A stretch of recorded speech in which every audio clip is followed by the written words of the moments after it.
नमस्कार दोस्तों, आशा करती हूँ कि आप लोग अच्छे होंगे। लेकिन हैदराबाद शहर समेत समूचे तेलंगाना और आंध्र प्रदेश में स्थिति बहुत ही खराब है। बंगाल की खाड़ी में बनी डीप डिप्रेशन की वजह से 12 अक्टूबर की शाम से बहुत ही भारी बारिश हो रही है। इस बारिश की वजह से बहुत से इलाकों में पानी भर गया है, गाड़ियां डूब गई, लोग जहां थे वहीं फंस गए, कुछ पुराने घरों की दीवारें ढह गई और अब तक लगभग 32 लोग अपनी जान भी गंवा चुके हैं। लेकिन अक्टूबर महीने में ये भारी बारिश क्यों हुई? हैदराबाद में पहले भी ऐसी स्थिति आ चुकी है, फिर प्रशासन कोई ठोस कदम क्यों नहीं उठा पाता? और क्या था वो रूमर जिसने बहुत साल पहले हैदराबाद शहर को हिला दिया था? यह सब जानेंगे इस वीडियो में। बस आप वीडियो को लास्ट तक जरूर देखिए। मगर उससे पहले अगर आपने इस चैनल को सब्सक्राइब नहीं किया है तो फटाफट सब्सक्राइब कर लीजिए और नोटिफिकेशन बेल को भी ऑन कर लीजिए, जिससे आपको लेटेस्ट वीडियोस मिलते रहें। तो तेलंगाना और आंध्र प्रदेश में अक्टूबर मिड में हो रही बारिश का मुख्य कारण बंगाल की खाड़ी में बना लो डिप्रेशन एरिया है, जिसको मिड लैटिट्यूड साइक्लोन भी कहते हैं। कोस्टल इलाकों में अक्सर कोल्ड एयर और हॉट एयर के कुछ मीटिंग पॉइंट्स होते हैं, जहां पर हॉट एयर कोल्ड एयर से मिलती है। हॉट एयर हल्की होने के कारण कोल्ड एयर से ऊपर की तरफ बढ़ने लगती है और एक स्पाइरल शेप बन जाता है, जो धीरे धीरे तूफान का रूप ले लेता है। इस एरिया में प्रेशर लो होने की वजह से दूसरे जगह की हवा भी इसी तरफ खींची चली आती है और वो अपने साथ नमी लेकर आती है। इस तरह बने तूफान और इकट्ठा हुए मॉइस्चर की वजह से तेज बारिश शुरू हो जाती है। ऐसा ही एक लो प्रेशर एरिया 11 अक्टूबर को बना था, जिसने तेलंगाना और आंध्र प्रदेश में बहुत भारी बारिश को अंजाम दिया। काफी नुकसान हुआ। ये नुकसान और भी ज्यादा हो सकता था, लेकिन आईएमडी ने सही समय पर अलर्ट जारी किया और डिजास्टर रिलीफ टीम ने टाइम पर रेडी होकर लोगों को सुरक्षित स्थान पर पहुंचाने का काम किया। We must be thankful to these people, जो अपनी जान पर खेलकर लोगों को बचाते हैं।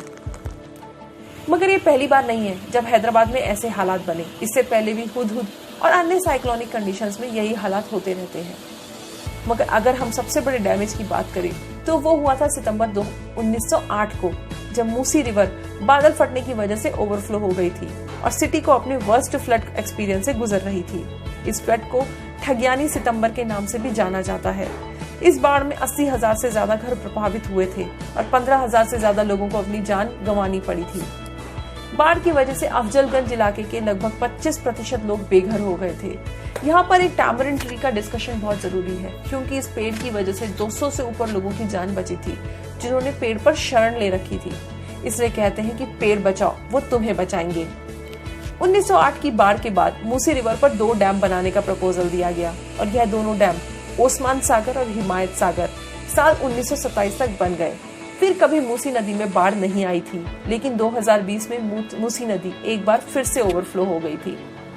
अगस्त, सितंबर और अक्टूबर महीनों का हैदराबाद में बाढ़ से संबंध रहा है, फिर वो सितंबर 1908 हो, अगस्त 2000 या अक्टूबर 2020। और एक सितंबर महीना ऐसा भी था जहां पर एक बाढ़ की अफवाह ही काफी थी लोगों को डराने के लिए।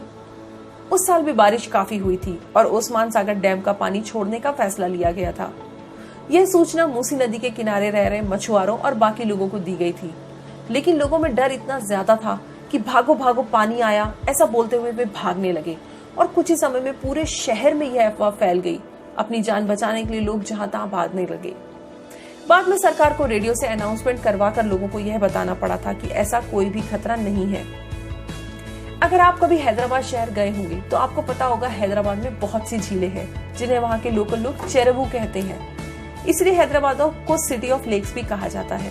इनमें से ज्यादातर लेक्स मैन मेड हैं, जो कि 16वीं और 17वीं सेंचुरी में कुतुब शाह डायनेस्टी ने बनवाई थी। इसके बाद निजामों ने भी कई लेक्स बनवाई।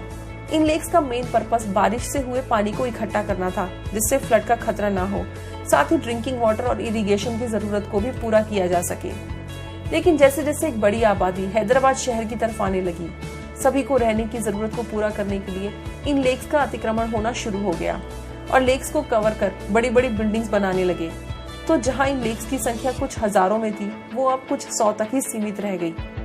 बार बार बाढ़ के हालात होने के कारण बहुत से सोशल एक्टिविस्ट कोशिश कर रहे हैं कि सरकार अतिक्रमण को हटाए और उन सभी लेक्स को बहाल करे, जिससे जनजीवन की रक्षा हो सके। जल जीवन देता भी है और लेता भी है, डिपेंड करता है कि आप नेचुरल सोर्सेज को कैसे यूज करते हैं।